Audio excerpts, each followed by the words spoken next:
I anem a canviar radicalment de tema perquè passant ja 28 minuts portem ja un ratet mantenint a Isaac Lara, tècnic de la Niuada, a l'espera per tal d'entrar. Isaac, molt bona vesprada, què tal, com estem? Hola, bona vesprada, Quim.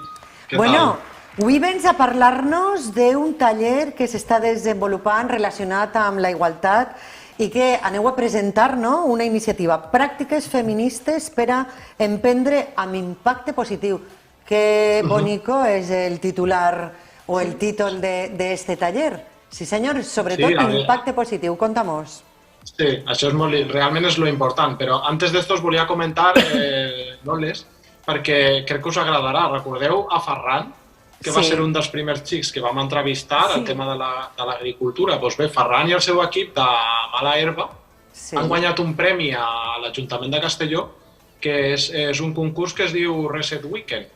Sí, senyor. És un concurs que organitza l'Ajuntament amb diferents entitats i la veritat és que estan molt, molt contents. Han guanyat a vora 1.000 euros, que era el premi, i sobretot també està amb un concepte diferent. Abans, fa una estoneta, parlàveu de l'economia circular. Doncs bé, Ferran i el seu equip i Alba són un exemple d'aquesta regeneració del territori i de com podem fer les coses d'una altra forma. Quin ha sigut el projecte? Volia fer aquesta inferència perquè, clar, com és una novetat que van guanyar realment este cap de setmana, dic que us porto la iniciativa. Quina és la proposta que han presentat? El mateix projecte, el de l'agricultura regenerativa, sí. El que passa és que s'han anat afegint persones a aquest equip, entonces l'han anat fent més gran i ara poden treballar més, diguéssim, més varietats i més productes. Que bé, doncs enhorabona, dona-los l'enhorabona de la nostra part. Ens encanten que els projectes que porteu endavant, els que ajudeu a que es fiquen en marxa, vagin prosperant i acaben tenint aquests reconeixements perquè al final mereixen el reconeixement tots els que decideixen emprendre en l'interior de la província de Castelló per tal de lluitar en aquesta nova ruralitat. I ara, parla'ns del feminisme, Isaac. Clar, doncs bé, avui tenim, de fet us volia convidar, però no us puc convidar perquè el taller s'està fent en aquest precís moment. Però bueno, el taller tracta principalment els plans d'igualtat, què són i qui té obligació de fer-los, perquè es parla molt de plans d'igualtat, però realment la gent no té ben bé clar de quina forma es poden aplicar i com, sobretot també perquè les xicotetes empreses també és convenient que tinguin un pla d'igualtat. Després també parlaríem una miqueta de l'autodiagnòstic, de l'autodiagnosi de gènere, com està el meu projecte d'emprenedor i en matèria d'igualtat, que això també és prou important, perquè no és fàcil fer un anàlisi de com tenim la igualtat en el nostre projecte. I de voltes, per final, sempre podrem millorar, sempre podem actuar i sempre podem formar-nos. Entonces, les persones que venen a impartir aquest taller, que en aquest cas venen de cooperativa transversal, ens donaran consells i bones pràctiques relacionades amb aquesta igualtat. Perquè al final és una realitat, la diferència salarial que existeix entre les dones i els homes és una realitat evident, sobretot també el problema de la conciliació, que moltes voltes el pateixen les dones en aquest cas, i també el tema de l'assetjament sexual. És una qüestió complexa i que hem de tindre en consideració i hem de tindre amb uns certs valors dintre de la nostra empresa, sigui gran, sigui petita, sigui d'un sector més amb impacte positiu com els que impulsem des de la Niuada o sigui des de qualsevol sector. És importantíssim. De tots els projectes que des que està en marxa la Niuada, quants han sigut liderats per dones front als que han sigut liderats per homes? Perquè potser la pregunta hauria de plantejar-la d'una altra manera, però continuem dividint los chicos con los chicas i les xiques con les xiques, no? Doncs bé, ara mateix no te diria un número, però sí que te diré que són més dones que homes, en el nostre cas. Vol dir això que la dona és més emprenedora que l'home? A veure, en el nostre cas sí. Potser en l'àmbit més d'interior, potser podria ser una afirmació certament efectiva.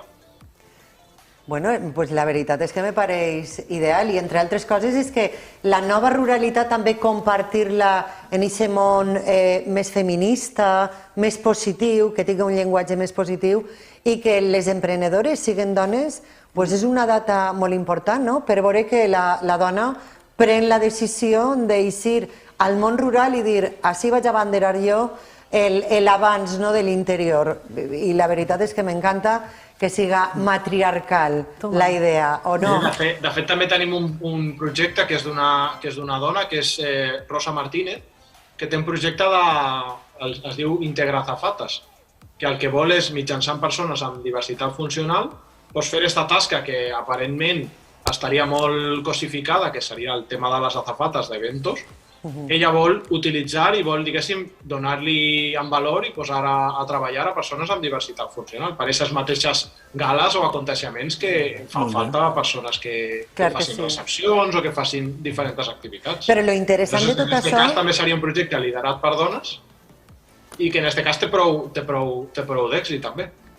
Que dic jo que lo interessant de tot això és la quantitat de projectes que porteu ajudant, contribuint a que es fiquen en marxa des de que vau encetar la vostra tasca, Isaac. Sí, de fet, de la primera tongada, per així dir-ho, Ferran seria el cas amb més impacte que ha tingut, més ressò, però després no tenim molts. Tenim el cas de Doración, que també la vau conèixer, la xica del gos, de les teràpies amb animals. Ara mateix estem iniciant tota la nova volta de cicle de tallers, perquè el que volem és impulsar els plans de viabilitat i sobretot que la gent ho treballi mentalment i vingui i elabori un procés i un relat de la seva visió empresarial d'una forma correcta que després pugui ser rentable econòmicament, perquè al final és cap a on tirem. Busquem un objectiu social o ese triple impacte, però hem de ser conscients, vivim en una realitat i tots necessitem diners. Entonces, el factor econòmic i la viabilitat és superimportant per nosaltres. Voleu fer algun comentari o alguna pregunta, Isaac? Si no... Ens he deixat de pedra. Sí, anava a dir, Isaac, si no m'anime jo. Bueno, primer de tot, enhorabona per Ferran. Estic molt contenta per ell perquè damunt que vam parlar en ell i després que està molt bé que tingueu aquest tipus de jornades, a veure si la pròxima es pots avisar en més antelació i podem entrar en elles. I també la dada que has dit que són les dones més emprenedores en aquest cas de la Niuada, que és el que estàvem comentant Javi i jo, ja sigui per creativitat o ja sigui perquè són més valentes, m'agrada molt que estiguin les dones ahí i sobretot que doneu aquest impuls per part de la Niuada, així que tots els projectes que siguen de dones seran així benvinguts i continuaràs contant-nos perquè la veritat que a mi em fa molta il·lusió veure com hi ha dones emprenedores perquè justet així tenim a Carolina San Miguel que sempre ens conta lo complicat que és emprendre i ahir justament parlàvem que els joves és més fàcil que facin una posició per a ser funcionaris que facin un projecte d'empreniment, així que en aquestes dades que tu ens dones, Isaac, com que impulse una miqueta més encara que sigues telespectadors per a que s'animen.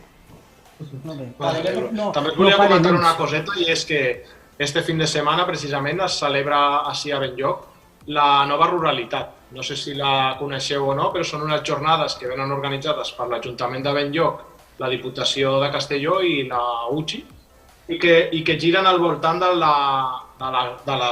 nous conceptes que podrien eixir a la nova ruralitat. En aquest cas són les 5enes jornades que es celebren, són divendres i dissabte, i la temàtica seria el paper de la ruralitat en aquest context de crisi energètica. O sigui, girarà tot una miqueta al voltant de com fem en aquesta ruralitat per viure, per conviure amb aquesta crisi energètica que tenim.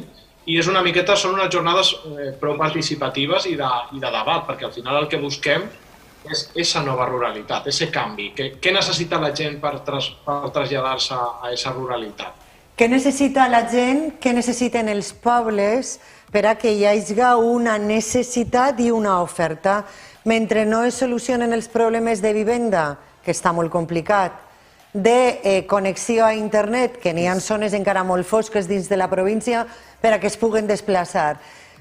Tu saps que la vivenda és fonamental en els municipis per a que se puguen instal·lar empreses emprenedores que vulguin treballar el suro, per exemple. Vam parlar farà unes setmanes i resulta que el tema està en que sí, sabem quins són els problemes. Ara el que falta són ferramentes, mimbres, maquinària per a poder solucionar-lo i que vagin avançant els municipis per tal d'obrir les portes i dir pot vindre gent a viure perquè tenim tot allò que se necessita. Perquè aquell que no té transport, que no conduís o que no té un vehicle, si no té un bon transport públic que el puga arrimar d'un lloc a un altre, difícilment se n'anirà a viure a l'interior.